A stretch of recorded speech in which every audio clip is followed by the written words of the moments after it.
Uh, Richard, as a fellow advertising guy, surely you must remember the old ad for certs, with the cute teenagers and they're arguing about whether certs is a breath mint or a candy mint.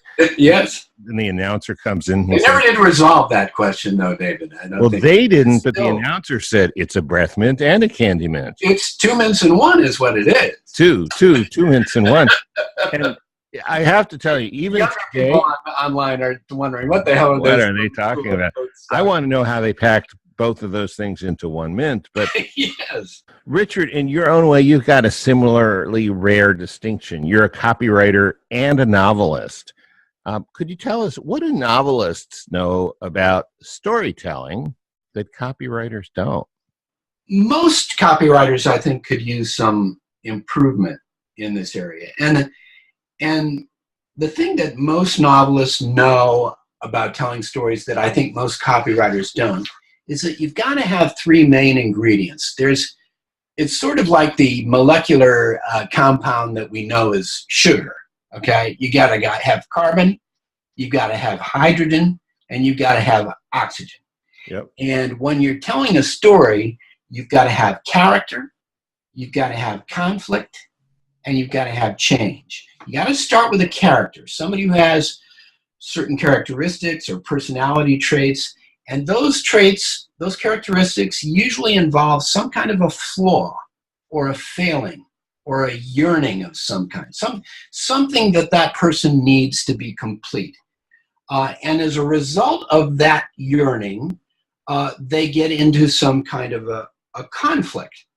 And as a result of the conflict, some kind of a change occurs.